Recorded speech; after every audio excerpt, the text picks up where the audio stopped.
Закончилось производство сериала «Киноальманах-2020». В основу киноальманаха легли вымышленные истории, объединенные периодом пандемии COVID-19. Каждая серия – это собирательная история, созданная под вдохновением от поступков граждан Кыргызстана и событий весны-лета 2020 года. В этой серии мы рассказываем о темах, которые затрагиваются в сериале, и о процессах производства. Пандемия раскрыла Кыргызстан с новой стороны. Мы видели очень высокую мобилизацию социальную, мы видели очень высокий уровень взаимопомощи среди населения. Это было с одной стороны. С другой стороны, мы увидели слабость государственных структур.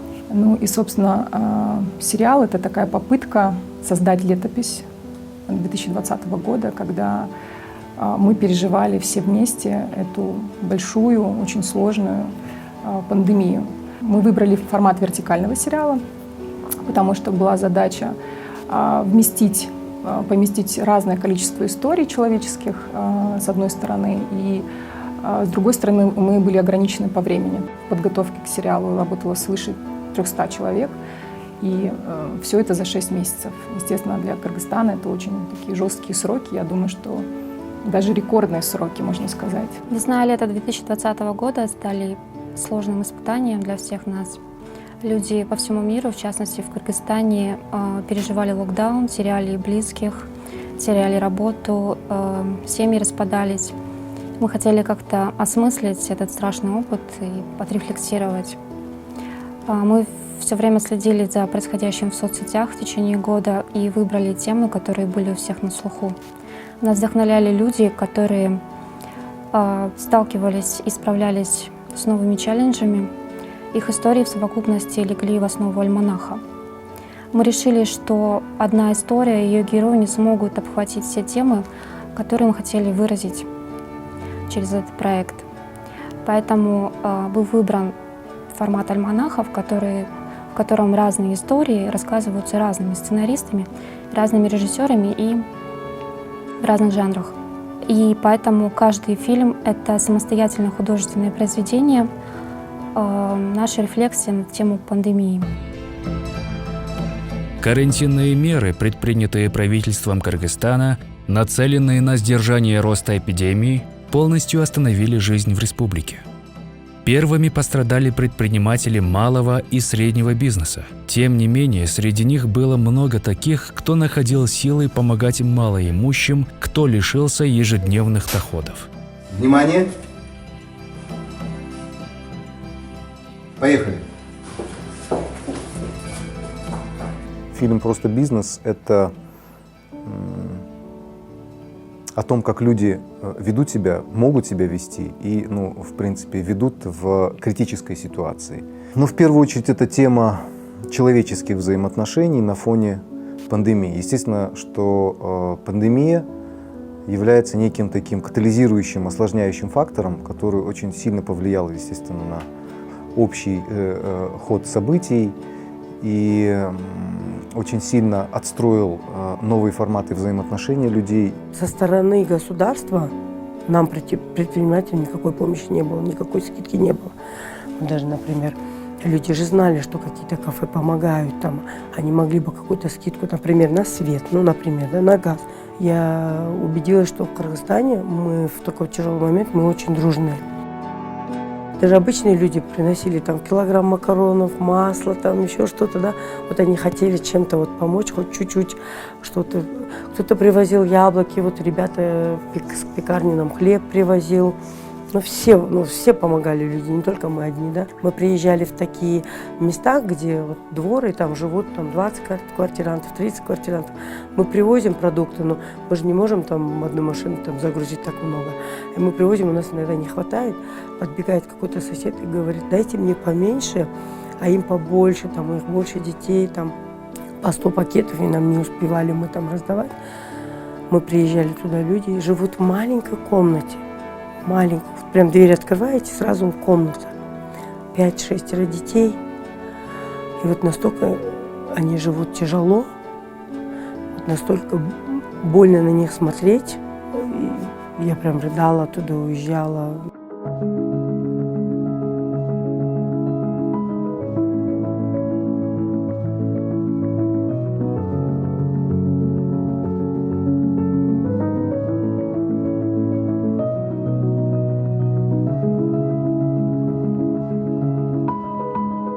Во время локдауна закрытые границы между странами повлияли на мигрантов. Многие наши граждане не могли вернуться к своим семьям, потеряв работу за границей. Один из фильмов рассказывает о девочке, оказавшейся перед лицом взрослых решений. Для меня, честно говоря, Кундуз является, наверное, символом Кыргызстана.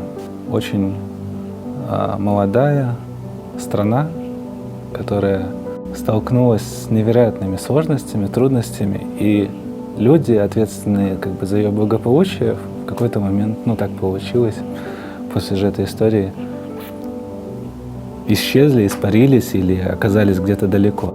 Мы говорим о очень глубокой проблеме, которая есть в Кыргызстане, которая заключается в том, что десятки тысяч детей в Кыргызстане остаются просто без присмотра, на самом деле. Да? То есть пока взрослые люди вынуждены зарабатывать деньги где-то очень далеко, за рубежом, дети остаются на попечении или бабушек, или дедушек, это в лучшем случае, да? Либо вообще без какого-то присмотра.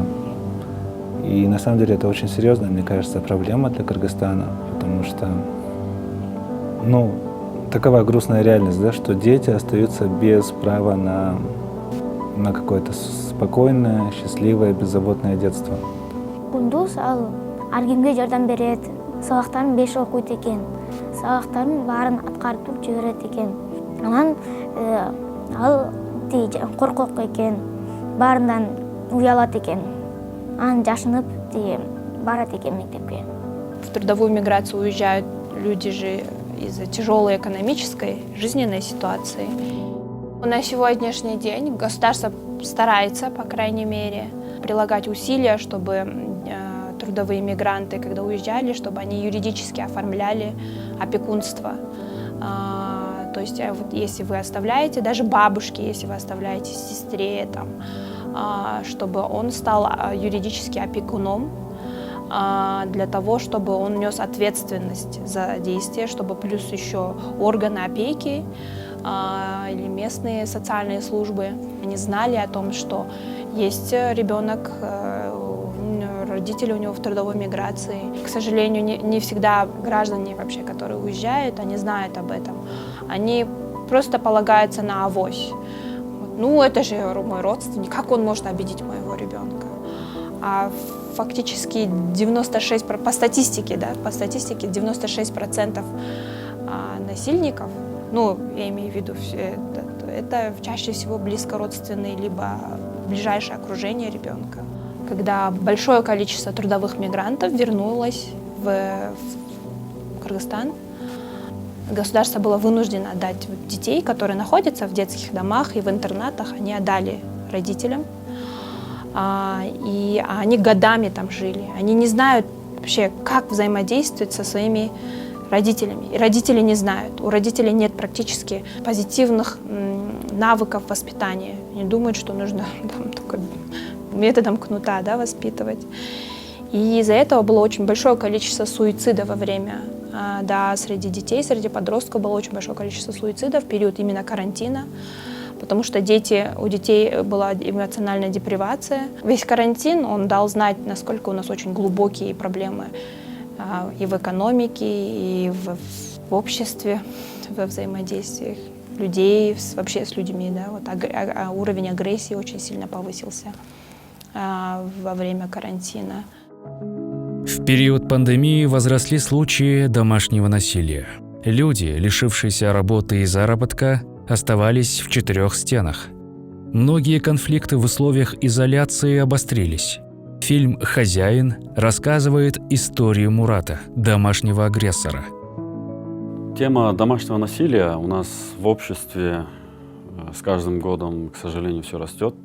Тем более с мировой пандемией, когда люди были вынуждены дома сидеть, эта тема обрела некий такой острый прям характер, когда мы в интернете, по телевизору видели очень много историй, когда от безработицы и от такого давления, связанной с карантином, происходили такие прям ужасные истории, когда жен избивали, детей своих избивали. Доходило до такой степени, что были случаи летальным исходом.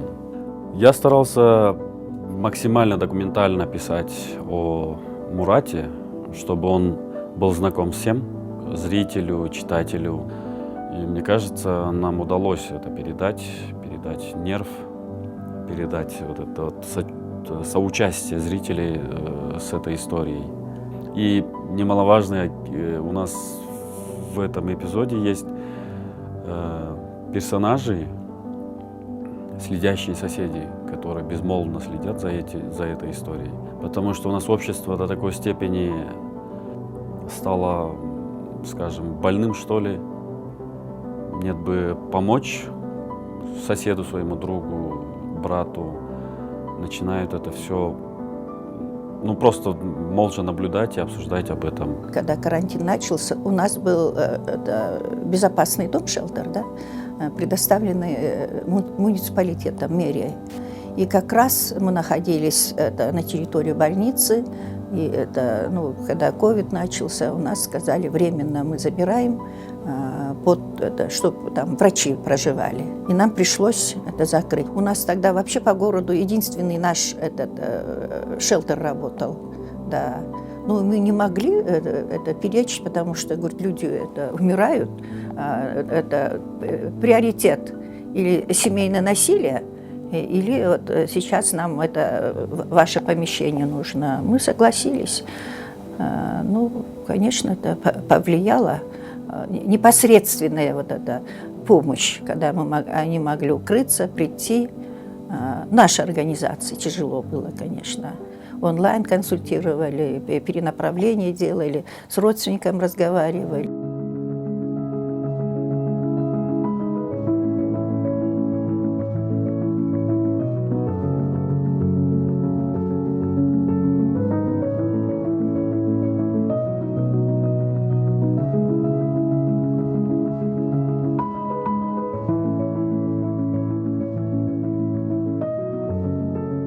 Мураттай болгон адамдар өтө көп деп айта албайм, бирок кандайлар бар арабызда, Кыргызстандын ичинде бар да. Өзүнүн үй бүлөсүн ушундай зомбулукка салган, өзүнүн кызыкчылыгы үчүн жашай турган адамдар, кишилер көп. Мындайча айтканда, эркектерибиз көп да, ушундайчы ичкиликке берилип, анан аялын киши ордуна көрбөй, баласы барбы, баласы жокпу деген маани менен жашап жүргөн адамдарыбыз бар да. Көп эмес андайлар, бирок бар. Пандемия впервые повсеместно изменила форму обучения для школьников и студентов вузов. К резкому переходу на дистанционное обучение оказались не готовы как администрация школ, так и учителя, родители и ученики. Фильм «Тамирис» рассказывает историю амбициозной сельской учительницы, столкнувшейся с проблемами в школьной системе.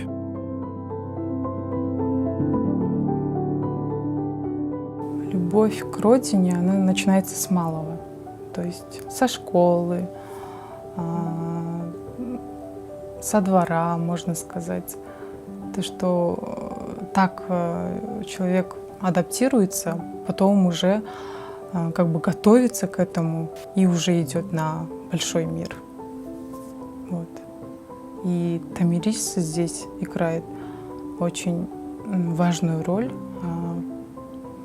Может быть, когда повзрослеют эти дети, они, наверное, скажут: «А моя учительница так говорила». А моя учительница в это время, она не лежала и не боялась ничего. То есть она вышла и учила нас. Томирис здесь выступает как лидер, скажем так, как путеводитель, можно сказать. И альтернативы, такие, скажем так, такие роли, такие образы нам очень нужны. И мне кажется, в нашей стране они необходимы просто. Потому что наш менталитет, она всегда говорит, то есть если ты женщина, ты должна слушать других, то есть своих родных, мужа и тому подобное.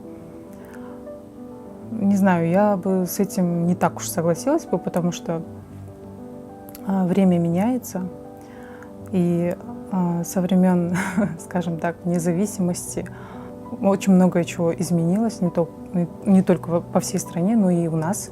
То, что нет, девушки тоже могут. Почему нет? Почему лидерами должны быть только мужчины?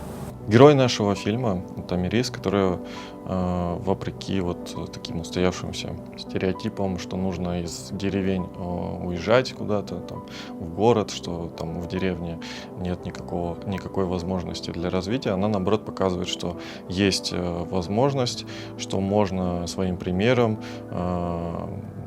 для вот даже детей показать, что можно в деревнях работать, что можно работать в IT-сфере, зарабатывать даже деньги, потому что сейчас мир открыт, и, в принципе, без разницы, где ты находишься, там, в городе или в деревне.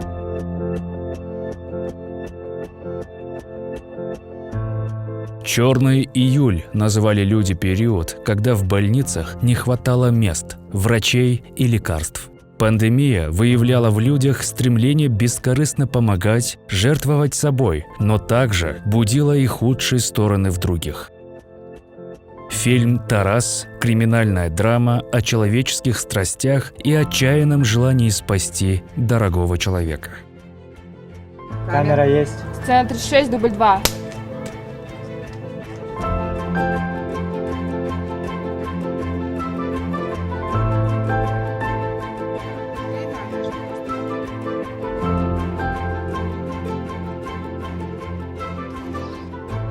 Каждая история, которую мы делаем, она несет очень важные социальные проблемы. То же самое можно сказать вот про мою историю, да? Такой взрослый инфантилизм, то есть взрослый ребенок, точнее, полноценный мужчина, который все еще не может повзрослеть, который сидит на шее у своей матери, и вот из-за ее болезни ему приходится преодолевать вот эти сложности, социализироваться и так далее. Ну, то есть я, вот как говорю, каждая история – это отдельная проблема нашего общества, в которую нужно не просто вот так вот взять, там, за полчаса посмотреть и забыть.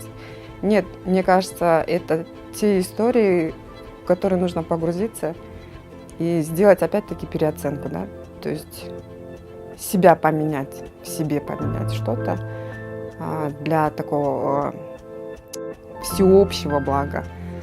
Мы же должны, ну как вот, общество же просто так не меняется. Общество меняется с каждой единицей человеческой.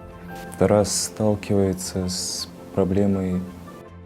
У него заболевает мать ковидом, и у нее со временем такая стадия, что нужны очень дорогостоящие препараты, лекарства, чтобы она выздоровела. Но он вроде, понимая всю сложность и трудность ситуации, особо ничего не делает. Только в критичный момент он понимает, что ему нужно что-то с этим сделать, но у него нет денег. Вот. И он идет на преступление, ну, очень плохое действие. Но мать спасает. через соцсети, через знакомых, да, получается, мы везде, где только можно было, распространяли, искали лекарства. Вот. Один знакомый отозвался, сказал, что нашел ребят, кто продает. Вот, мы у них, получается, купили. Это вот как будто вот в фильмах показывают, как люди там оружие там, да, контрабандой скупают или там какие-то наркотики. Вот. Ну, примерно плюс-минус так же и лекарства покупали. То есть это было инкогнито. У людей горе, а кто-то на этом наживается. Это второстепенно. В первую очередь ты думаешь, главное найти лекарство, и чтобы оно дало эффект положительный.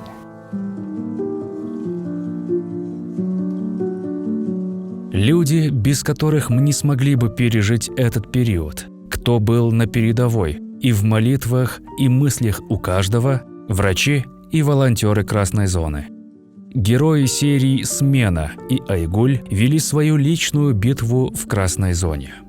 Это очень сложная, очень болезненная и очень неоднозначная тема о том, кем являются врачи в нашем социуме, да? Что они не то чтобы даже ставят на первый план, да?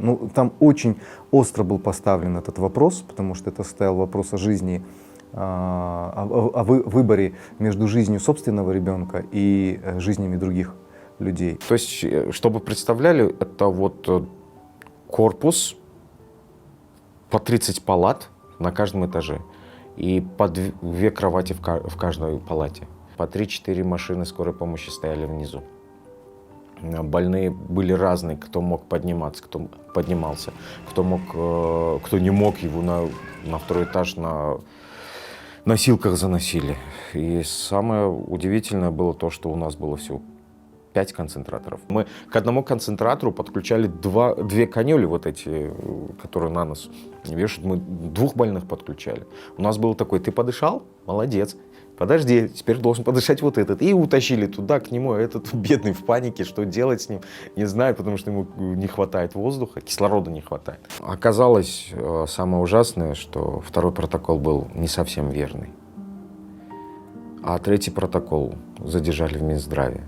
Он был в конце мая готов, его месяц не подписывали. А 3-й был самый нужный. Из-за этого мы очень много больных потеряли.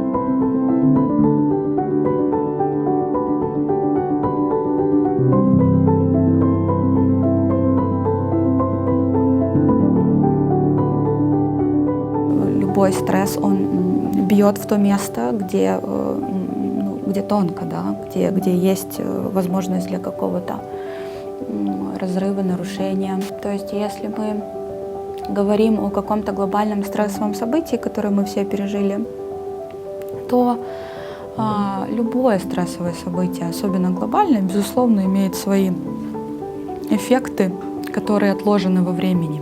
То есть мы не чувствуем себя сейчас людьми, живущими в постковидное время. Нет. Мы абсолютно продолжаем жить в той ситуации, в которой мы и начали, да, так и в ней, конечно, есть изменения, но они не столь значительные. Поэтому мне кажется, что все равно процесс восстановления, он затянется по времени. Воздействие пандемии не только, наверное, на Кыргызстан, но и в целом на весь мир, оно было очень тотальным. И реализация этого проекта в рамках всех тех условий, которые были, да, то есть сложностей, там, соблюдение дистанции, соблюдение мер безопасности и всего прочего, в рамках тех сжатых сроков, которые есть, это, для нас это было очень таким эпичным опытом, мне кажется. 1 марта у нас стартовал съемочный период, и в первых числах июня мы его завершили за 90 дней, снять 10 серий.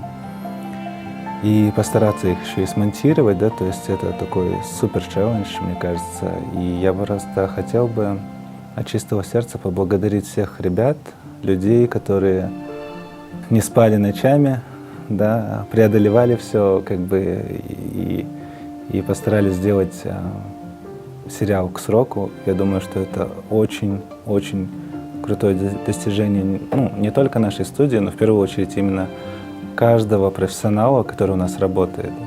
Для меня это большая честь, да, то есть работать со всеми вами.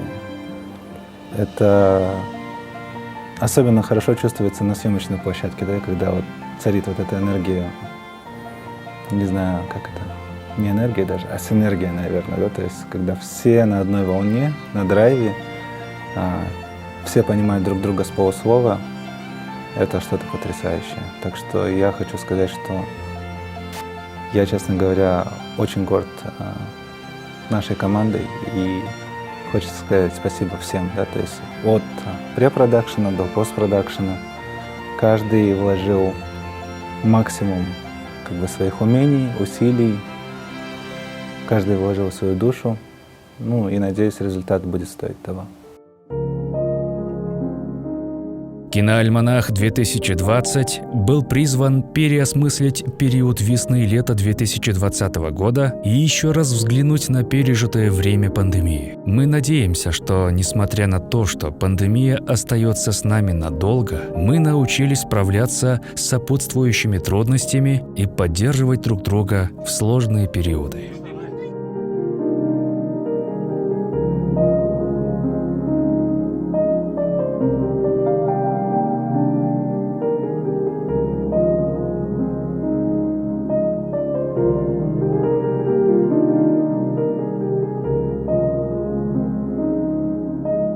Thank you.